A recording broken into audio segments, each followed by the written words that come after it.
नमस्कार दोस्तों। इस्लाम धर्म के प्रचारक जाकिर नाइक, आपने नाम तो सुना ही होगा। दोस्तों, जाकिर नाइक ने पाकिस्तान में बीफ को लेकर बड़ा बयान दिया है, जिसकी खूब चर्चा भी हो रही है।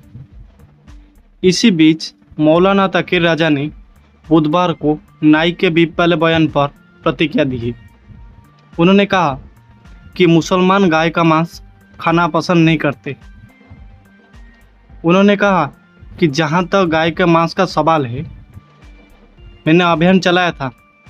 हम पर गाय का मांस खाने का आरोप लगाया जाता है, मगर मुसलमान गाय का मांस खाना पसंद नहीं करते, क्योंकि दोस्तों पैगंबर ने हदीस में साफ तौर पर कहा है कि गाय का मांस बीमारी फैलाती है और गाय का दूध रोग से मुक्ति दिलाने का काम करता है। इसीलिए हमें बदनाम करने के लिए कहा जाता है कि मुसलमान गाय का मांस खाता है।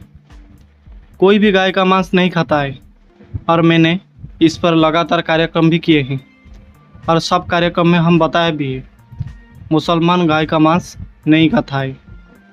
उन्होंने आगे भी कहा कि इसके अलावा मैं ये कहता हूँ कि जिन लोगों पर देश में शांति बनाए रखने की जिम्मेदारी है, वही लोग झूठ फैलाकर और मुसलमान पर झूठे आरोप लगाकर देश का माहौल खराब करने की पूरी कोशिश करते रहते हैं।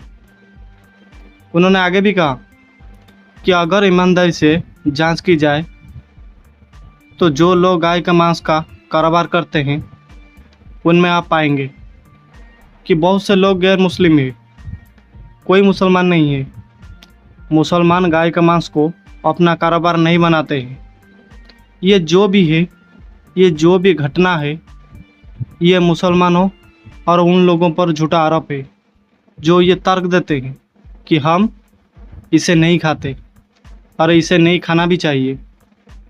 दोस्तों, उन्होंने आगे भी बताया कि हजरत अल्लामा फजल हक खैराबादी आखिर गूगल बादशाह थे, बहुत पुराना।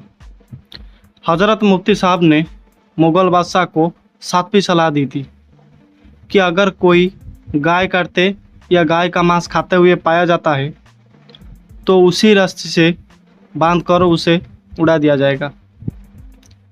जिन्होंने ऐसा किया है, उनके मन में उनके प्रति रजस से ये सारी झूठी बातें मुसलमानों पर झूठे आरोप लगाकर आम हिंदुओं के मन में नफरत पैदा करने के लिए की जा रही है। हमें ज़रूरत है कि इन बातों को समझाया जाए। दोस्तों, अभी नवरात्र का टाइम है, काफ़ी ज़ोरों शोरों से नवरात्र के लिए आयोजन चला जा रहा है। नवरात्र में मीट की दुकान बंद रहने पर उन्होंने कहा कि वो जितना चाहे बेईमानी कर सकते हैं। सरकार बेईमान है। सरकार के संरक्षण में गुंडों को भी खुली छूट है। दोस्तों, उन पर कोई कार्रवाई नहीं होती। उन्होंने कानून अपने हाथ में ले लिया है। देश में अराजकता का माहौल बनाया जा रहा है। सरकार को इसी पर ध्यान देना चाहिए। मुस्लिम को संज्ञान लेना चाहिए। सुप्रीम कोर्ट को इस पर एक्शन लेना चाहिए।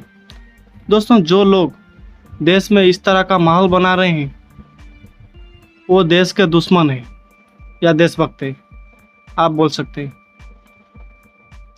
दोस्तों, अपने देश में शांति बनाए रखने के लिए व शांति बनाए रखने के कारण मुसलमान इन बेईमान लोगों के इन सारे जुल्मों और अत्याचार का जवाब नहीं दे रहे हैं, कोई प्रतिक्रिया नहीं दे रहे हैं। इसका मतलब ये नहीं कि हम बुज़दिल हैं।